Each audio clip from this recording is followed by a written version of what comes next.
Fact చెప్తున్నాను, మళ్ళీ negativity బొక్క అని ఎగరకండి. కల్కికి ప్రమోషన్స్ అవసరం లేదు, హైప్ ఉంది చాలు అన్నారు. జస్ట్ మన తెలుగు స్టేట్స్ లో తప్ప ఏ స్టేట్ లో కూడా హైపే లేదబ్బా. ప్రమోషన్లు చేయండిరా నాయనా అంటే అస్సలు వినలే. ఇందాకే బుక్ మై షో ఓపెన్ చేసి ఏదన్నా థియేటర్ ఖాళీగా ఉందా అని చూశాను. 1 కాదు 2 కాదు, చాలా థియేటర్లు ఖాళీగానే ఉన్నాయబ్బా. ఒకసారి మీరు కూడా ఓపెన్ చేసి చూడండి, తెలుస్తుంది. సౌత్ లో చూసుకుంటే బెంగళూరు, చెన్నై, కేరళ అన్నిట్లో ఖాళీగానే ఉన్నాయి. మాక్సిమం చాలా తక్కువ బుక్ అయినాయి. ఒకసారి బెంగళూరు చూద్దాం. తెలుగు ఓపెన్ చేస్తే తెలుగు వాళ్ళు బుక్ చేసుకోలే. సర్లే, కన్నడ వాళ్ళు, హిందీ వాళ్ళు ఎక్కువ ఉంటారు అనుకుందాం. ఇవి కూడా ఖాళీనే. అర్థమవుతుంది కదా ఏముంది మరి హైప్.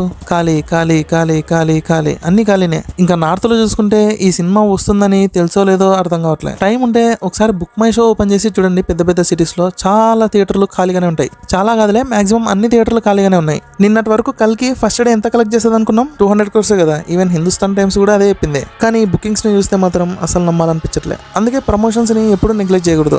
బాహుబలి తర్వాత ప్రభాస్ సినిమాలు ఎలా ఉన్నాయంటే, ప్రభాస్ సినిమా వస్తుంది అందరు చూసేయండి అన్నట్టుంది. కానీ ప్రభాస్ రాజమౌళి కాంబినేషన్ లో మళ్ళీ ఏదైనా సినిమా వచ్చింది అనుకోండి, రాజమౌళి ఈ విధంగా అయితే చేయడబ్బా.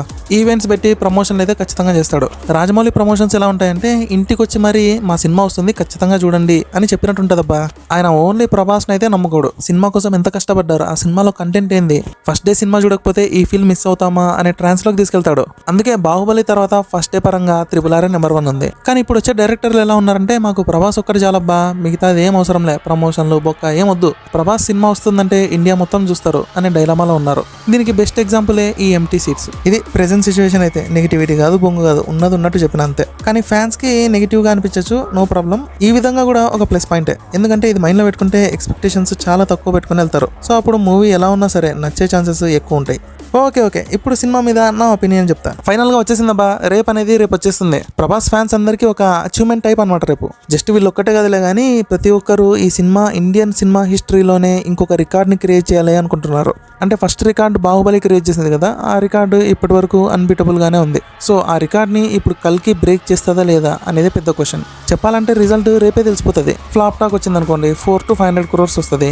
యావరేజ్ టాక్ వస్తే అరౌండ్ 800 crores. హిట్ అయితే 1400 కోట్లు. అండ్ ఒకవేళ బ్లాక్ బస్టర్ టాక్ వస్తే ఈజీగా అరౌండ్ 2000 crores వస్తుంది. యాక్చువల్ గా ఒక మాట చెప్పాలి, ఈ సినిమా 2000 కోట్లే కలెక్ట్ చేసింది అనుకోండి, బాహుబలియే గ్రేట్ అని చెప్తా. ఎందుకంటే ఇప్పుడున్న టికెట్ రేట్స్ తో పోలిస్తే అప్పటి టికెట్ రేట్స్ చాలా తక్కువ. ఒకవేళ అదే బాహుబలి ఈ టైంలో వచ్చింటే ఇప్పటి టికెట్ రేట్స్ కి 3000 కోట్ల పైన ఈజీగా వస్తుండే. సో ఈ సినిమా బాహుబలిని కొట్టింది అంటే 2500 crores to 3000 crores కలెక్ట్ చేయాల్సిందే. అంటే ఇది జస్ట్ నా అనాలిసిస్ మాత్రమే. చెప్పలేం, బ్లాక్ బస్టర్ టాక్ వచ్చినా కూడా 1800 క్రాస్ అవ్వకపోవచ్చేమో. ఎందుకంటే థియేటర్స్ లో అన్ని డేస్ ఆడిస్తారా అని డౌట్. ఏమోలేబ్బా, సినిమా అయితే ఓటీటీలో 2 months తర్వాతే వస్తుందంట. అంత కన్ఫ్యూజనే, తిక్కగా ఉంది. పొంగి ఇదంతా ఎవరికి కావాలే కానీ ఫైనల్ గా సినిమా మనల్ని సాటిస్ఫై చేసిందా లేదా, ఇంతే కదా మనకు కావాల్సిందే. సర్లే, ఇదంతా పక్కన పెడితే మనం ఫస్ట్ రిలీజ్ అయిన పోస్టర్ తోనే అర్థం చేసుకుని ఉండాల్సిందే.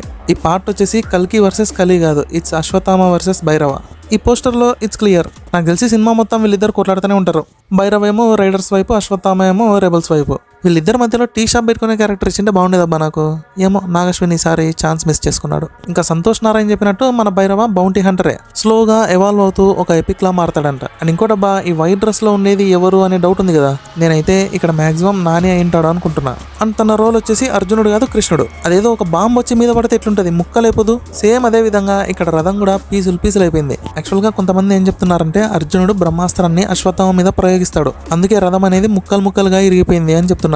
కానీ జరిగింది ఏంటంటే అశ్వత్థామ అర్జునుడు ఫుల్ కోపంలో ఉండి ఇద్దరు బ్రహ్మాస్త్రాన్ని యాక్టివేట్ చేస్తారు. అదే టైంలో ఒక మహర్షి వస్తాడనమాట, ఆయన పేరు గుర్తు రావట్లే.